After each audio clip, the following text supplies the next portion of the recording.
Tony Sklar with BNet TV. We are here live from the floor at CTIA Wireless 2012 in sunny New Orleans, Louisiana, although I don't really know if it's sunny because I actually haven't been outside the convention hall, but we'll go with sunny. I am speaking with Brian Darr of Mosaic. How are you today, sir? I'm doing great, Tony. How are you? Fantastic. So newly Mosaic was American Roamer, but rebranded. That's right. We talked about that a little bit a few weeks ago as we rolled the brand out in Barcelona. Right. We've been absolutely amazed at the positive response that we've gotten on our new name. Mosaic Solutions really does such a better job of describing where we are in the industry today than where we were when we first came up with our name back in 23 years ago. 23 years ago. Wow, that's so you've been in the ecosystem for quite a long time. You've got some good longevity, and better yet, you've got a lot of good data sets. We do. We've got data sets, of course, on wireless. We're here at Wireless 2012. We track all of these wireless operators around the world that are involved in the mobile ecosystem. So we've got about 1,400 operator patterns as part of our data set. About 800 different operators are represented in all of that. But we have recently been offering or bringing into our data sets additional data. Okay. Cable, for instance. We have been tracking cable for a while. We're going to be rolling out next week some new data sets that are going to be much more granular on where cable actually exists. Of course, cable and wireless are converging to some degree. So I'm glad you brought up that topic of conversation. How strange is that? Yes. Okay. So there is a huge convergence, and this is a really important point.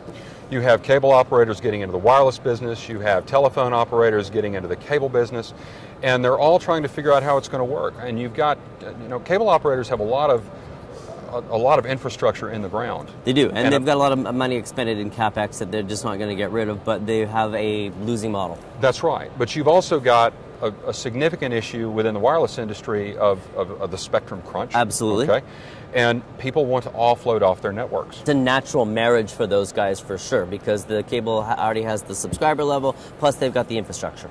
That's right. You've got to offload to something. Yep. So they've run wires and fiber out to their subscribers throughout their territory.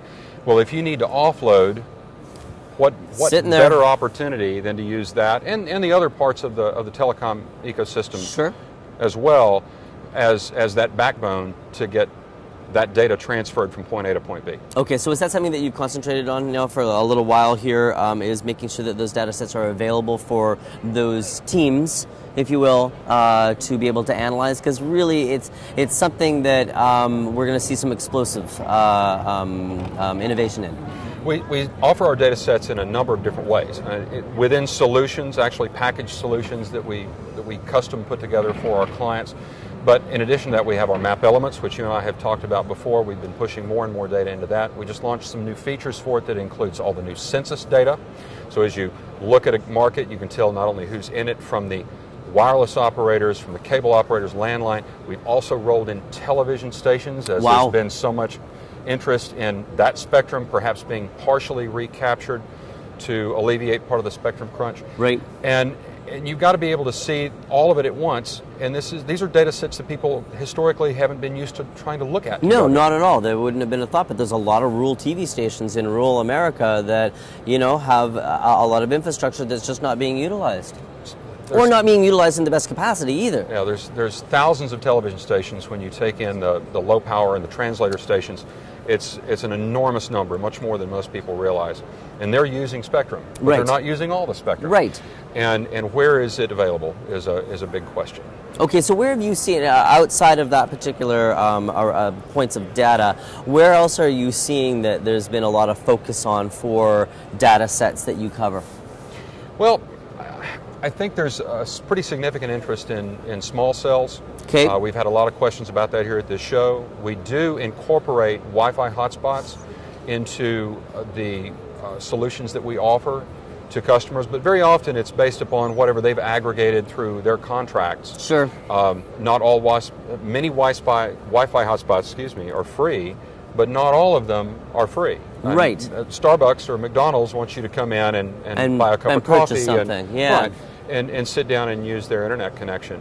But a lot of these spots aren't free. Right. And you've still got to be networked if you want to hand off to a Wi-Fi hotspot. Just because there's a Wi-Fi hotspot doesn't mean you can hand off That's to very it. true, right. So that's certainly going to be a larger part of all of this as we move forward in the next few years. A lot of intuitive software and hardware solutions out there that need to understand where their capabilities can extend to. Yeah, it's where do we really have capacity issues on the network, and where do we need to concentrate our efforts? Where you've got 4G service, you get people almost in the habit of starting to use it. Right. Okay, and you can end up causing an even bigger problem because people realize, well, I downloaded a video in 10 seconds here last night. I'm going over here, and yes, I'm taking all those videos, and I'm going to call, and I'm going to do all this great, and my kids are coming with me. That's right, but the rural areas have largely been left out of a part of this revolution. Right. And that's important too. And we've got a great deal of interest, not only on the federal level in making sure that broadband gets out there, but once you offer, you still have to get it back again from point A to point B. Right. Just because you pop up a cell site or a small cell or a Wi-Fi hotspot in a given area, you've still got to get the traffic back from this very rural community somehow back to the main hub, right? Right. Okay, well, I think that on that note, tell me what we're going to see from Mosaic again in the future. Well, we are previewing here at this show our new mobile Cell Maps app. Okay. Okay. And so the clients that we have where we have deployed their coverage maps onto their website. Okay. Oh, to great. help them market their services and service availability to their customers. We're now making both an Android and an iPhone app available to where they can directly check that on their device. So if they're getting ready to travel to Fort Walton Beach, or they're going to park up in Canada, then they can actually look at it on their phone. They don't have to go sit down in front of their computer and do a lot of searching. That's right. Yeah. They can go straight to it with an app on their phone and find out exactly what they want. Is there 3G service there? Perhaps is there 4G service there? Or maybe am I going to a really cafe. nice remote spot? Yeah, that doesn't have any coverage. High-speed service, so Sure. yeah, I'm going to have to look for some Wi-Fi hotspots. And the summer's coming up, so we're going to see a lot of different travel, rurally for sure, across the country. And so a lot of people will want to find out, hey, you know, I recently got an iPad over, I recently got a tablet over Christmas, and I want to take it with me out on the road here. Should I even take this with me? Do I get coverage? It's not just across the country, Tony. I mean, we're doing this globally. We can tell you if you have coverage in Romania or South Africa or Thailand.